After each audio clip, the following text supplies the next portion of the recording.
morning. You may have noted that Patrick has transformed into me. One of the many switches that happen, so I'll be moderating today's final session, Theology. And our first speaker is Fred Cannon, speaking about vocabulary about nature. Thank you, Janet. My name is Fred Cannon. We're talking about vocabulary about nature used in Genesis through Deuteronomy by Moses. So when we look at Genesis 1 to 4, there's a conventional either-or perspective that is very common, which is Moses and his peers couldn't possibly have understood evolution. So that by that naive view, we should use Hebrew words that must be translated with pre-1850 meanings. It's what it amounts to without people thinking about it.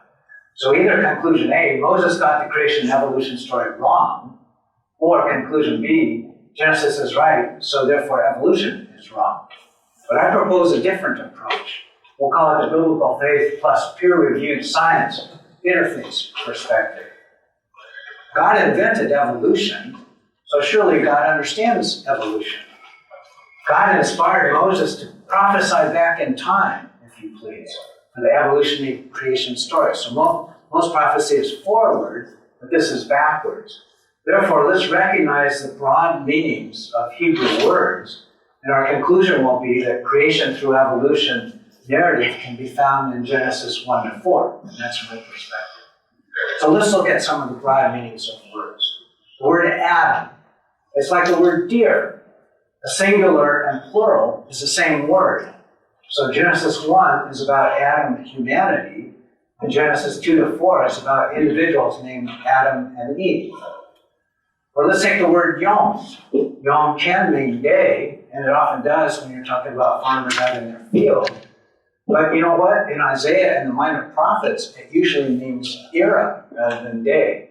But more importantly, God defined the word yom. And this is one of the few words that's defined in the Bible by God. Yom can mean daylight, brightness, and energy. And so it's a state of condition and no particular time scale. And this is what I was pointing out to Donna Strickland in her lecture the other night. God separated the light from the darkness. God called the light Yom. Light is Yom. It's translated as day, but it's a state of condition. And the darkness, night.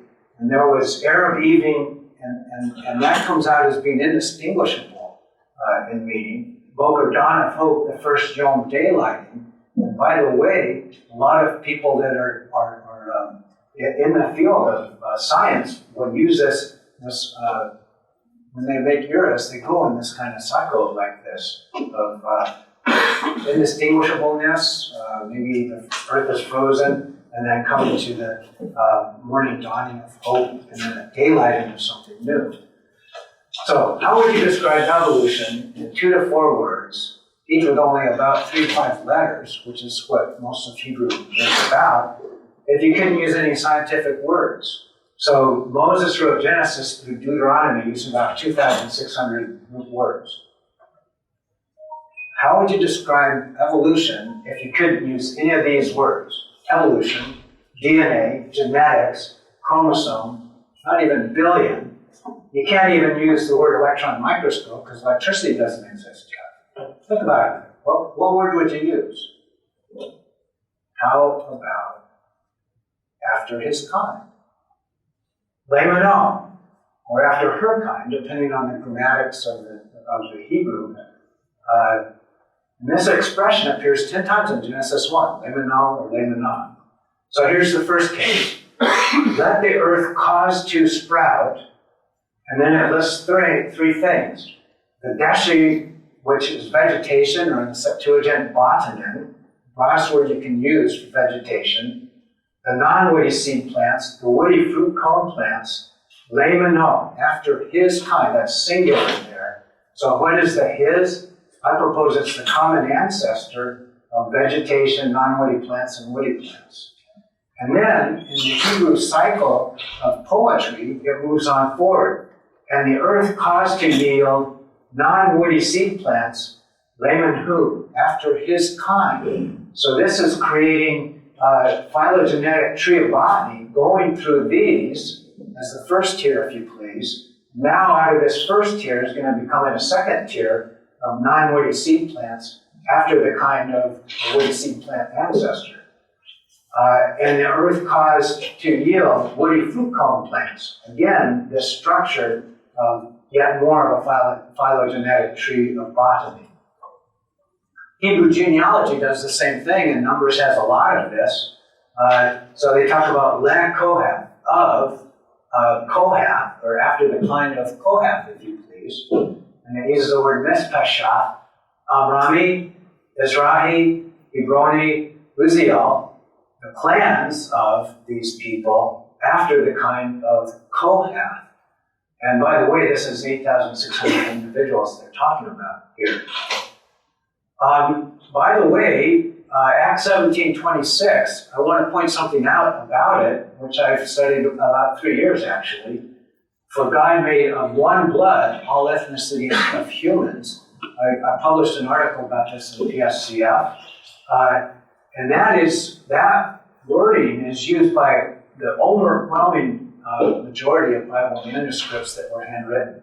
Several read, for God made of one all ethnicities, without a noun. And maybe that's an omission error, we don't know. But what is not in any handwritten manuscript in the first millennium is, for God made of one man all ethnicities. That is not there, and it only became common since 1960s in very recent English versions. Darwin used the word common phrase to describe the close relationship between donkeys, horses, and zebras.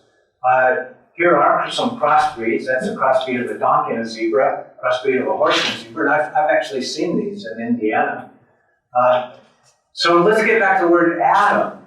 So I'm proposing it can either mean Adam humanity or Adam human, but a lot of people say, no, Adam only accounts for people since about 6,000 to 10,000 years ago. And that was part of what the Scopes trial was about in 1925. Well, you know what was happening in 1923 in Palestine, which became Israel. Israel Aharoni in 1923 wrote a book called Zoology Hebrew Textbooks for Elementary Schools, where he used this, the Mishpashah Shal Adam Bari, which means the clan species of Adam of the forest. And look what he shows there, a chimpanzee and an orangutan. So he's using the word Adam to mean primate. Do we go that far? Well, maybe no, maybe yes, but the point is, people in Israel, where Hebrew is their original language, were learning something much different than the people involved in the Scopes trial. So the Hebrew language history is a living language from Abraham through the time that the Romans destroyed Jerusalem in AD 70, and Hebrew became a frozen language for 2 millennia. And during that time, when it was a frozen language, it was also pretty much in the northern Europe that the Hebrew people were. And they were trying to figure out, if it talks about this, but we only see this, what words do we use to translate? And then in Israel's independence in 1948, they began to compile a modern Hebrew language that is now revised.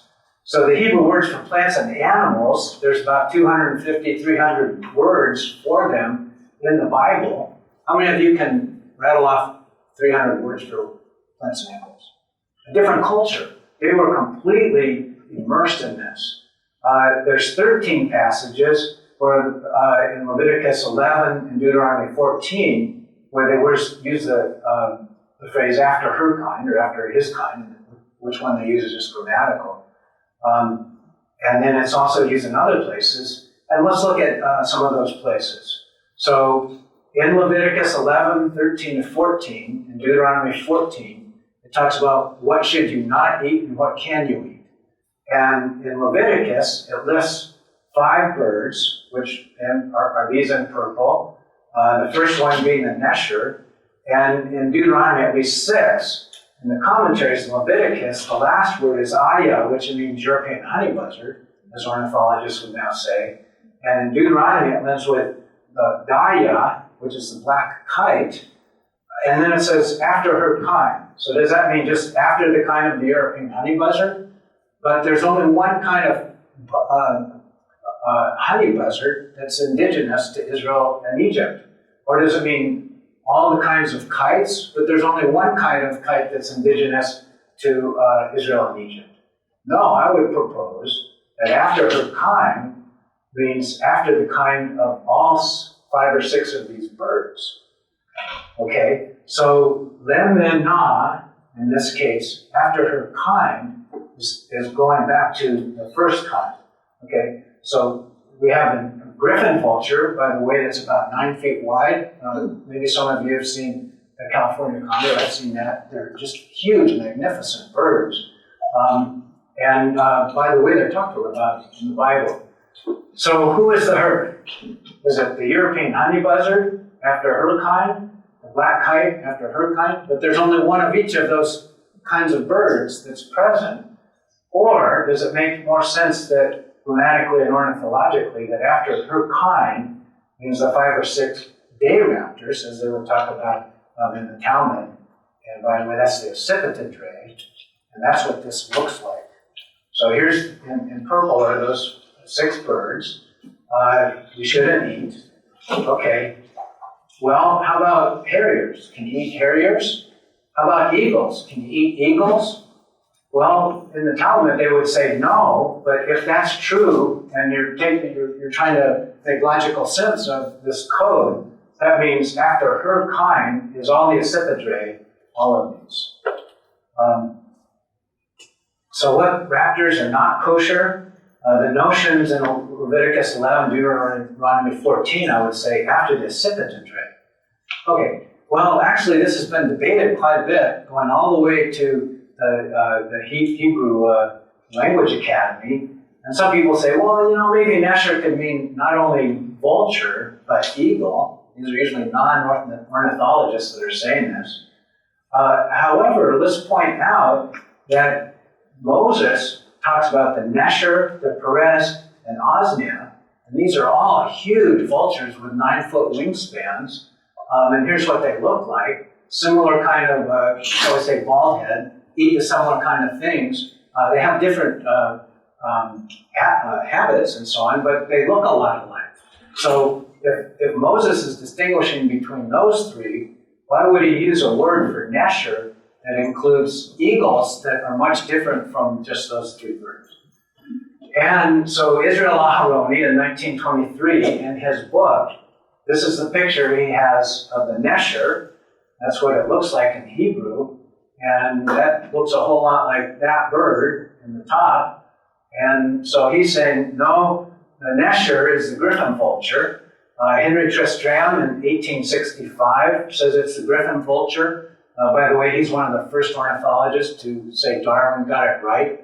Menahem Dorn in 1997 wrote a book saying this also. He was adamant in the Hebrew Language Academy that is the Nesher is the griffin. There's only one wild animal that's talked about more than the Nesher, and that's the lion.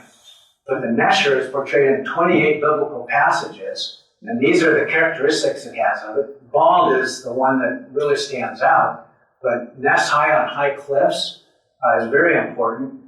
Portent of doom and desolation, portrayal in the plural. So these are all traits of the griffin, and I've looked at about 100 referee journal papers to come to that conclusion. And by the way, Israel stamps come to the same conclusion. Here's a stamp they have with the word Nesher right there, Gyps fulvus, which is a Latin name, and down here it says griffin vulture. Northern Europeans, where the Hebrew language was frozen for a number of years, they identified some of these traits in the golden eagle, but the golden eagle has been rare in Israel and Egypt, and it only matches about a third of these traits, I propose.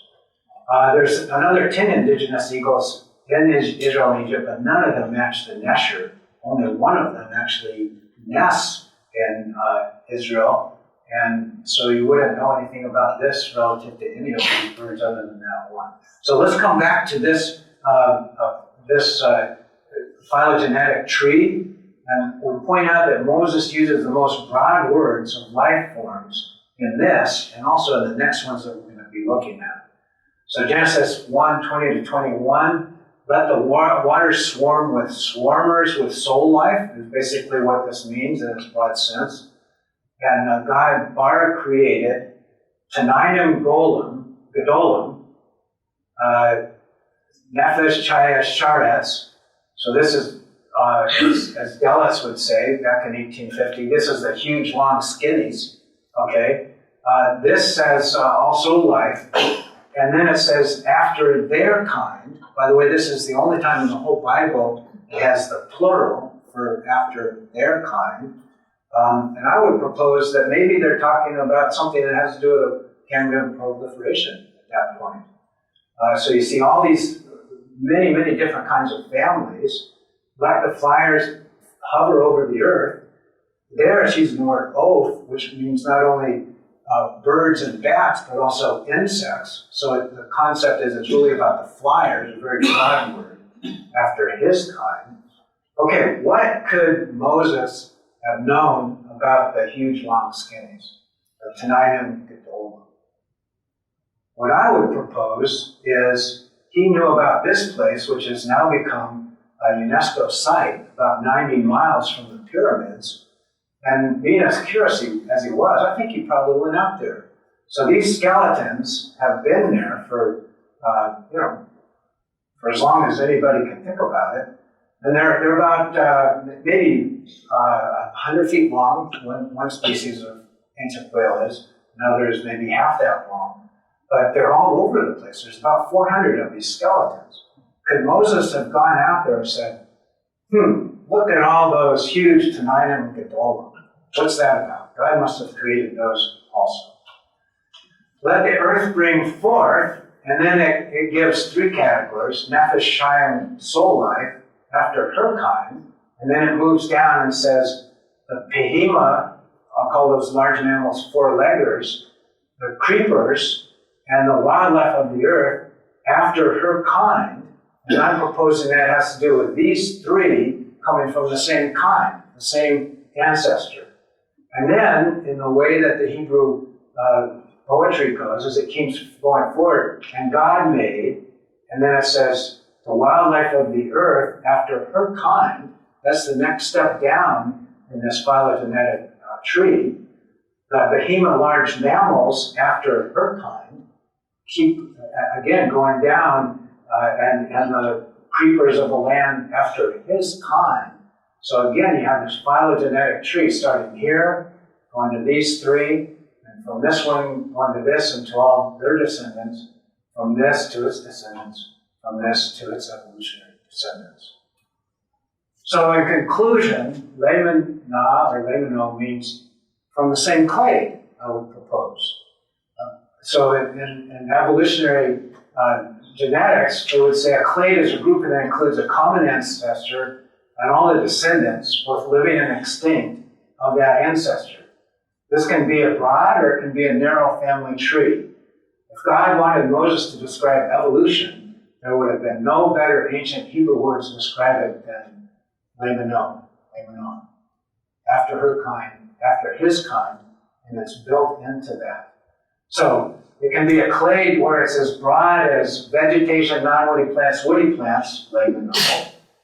Okay? Or it can be a little bit less broad. The clade could be large mammals, four-leggers, creepers, wildlife on earth, le-miynah, smaller branch.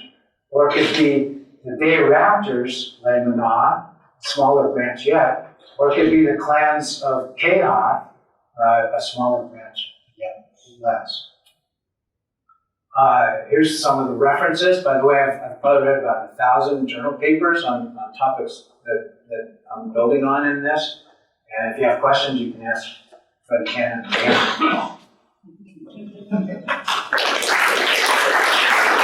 Thanks, Fred. That's great. But it's an interesting thing that Answers in Genesis kind of agrees with you, because when they talk about, when you go to the Museum of the Ark, what they have is that the kinds came off the ark, but they're not species. they're somewhere above the species. So the cat kind they proposed evolved into tigers, lions, pussycats, etc. And so then the question is, where does the cat kind fit in our phylogenetics? Or where does the kind, the Hebrew word kind, fit? And I think what you're suggesting is it could be, in a lot of places, it could be all the way up to the top at phylum level. Is that right? Yeah, I have. So, yom means daylight. The daylighting of the Cambrian explosion, for example. It can mean the daylighting of the cat family, if you please, as we talked about. That could be 30 million years ago, 100 million years ago, whatever it was. It doesn't have any, you don't, if you start with a premise, nothing started until 10,000 years ago. You get a very different answer than if you start with what millions of journal papers are saying. This might be the same question in a different way, but we don't think, do we? I mean, certainly the general view isn't that land creatures were created by God and then evolved, right? We believe there's a tree of, an evolutionary tree that all comes from one, beginning, right? And then these different subcategories of creatures, fish and birds and land animals would have developed as well. So it seems to me that even if I think you've made a decent case that the language of Genesis could be understood in a way where, say, the birds of the air, evolved from whatever, the initial type started that. Okay, it could mean that, I suppose. But we still would have to say there's a significant part of the evolutionary process that's not being addressed here, right? I mean, we're not getting like a full account, so I'm wondering if it solves much beyond it just saying God didn't reveal this to Moses because he didn't need it or something like that. Okay. So again, every word that's used in Genesis 1 is the most broad word that you could use for any of the categories of things talked about. Botany, vegetation, that's as broad as you can get. Behemoth, which can mean mammal or four-leggers, and so on. So Genesis 1 is an accurate story, I propose, of what happened, but at a very high elevation. So you can't use it to find a Safeway store to get your breakfast in.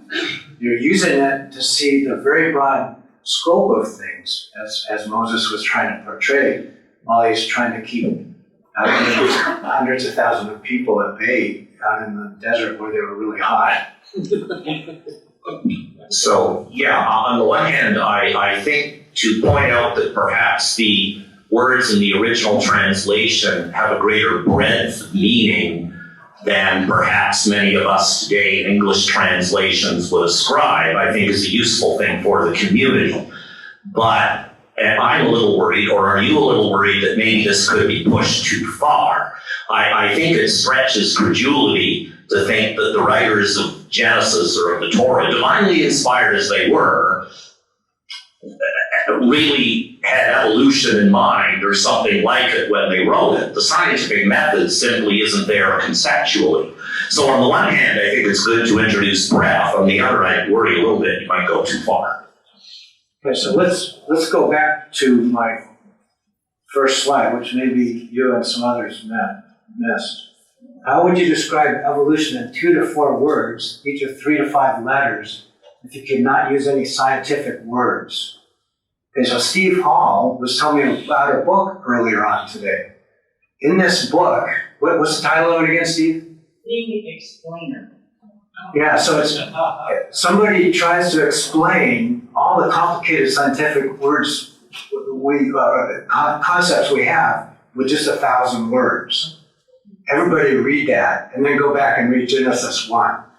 Realize Moses was working with 2,600 root words for all of Genesis and Deuteronomy. I was like to say, has to be someone at the back. Just curious, your flying things seems to contradict the clade idea, since bees and bats and birds didn't have a common ancestor. Question is whether flying things contradict the clade concept. Sort of. Then we want to think about, okay, if you were to describe this all in 2 pages, what shortcuts would you take compared to the millions of journal papers that talk about evolution and how birds are different from bats and so on like that? Yeah, sure. So here's a take-home assignment for each of you. Go home and try and write about everything you know about evolution on 2 pages. And you cannot use any of these words or any other 2-syllable words or longer. Okay, thank you very much, Fred.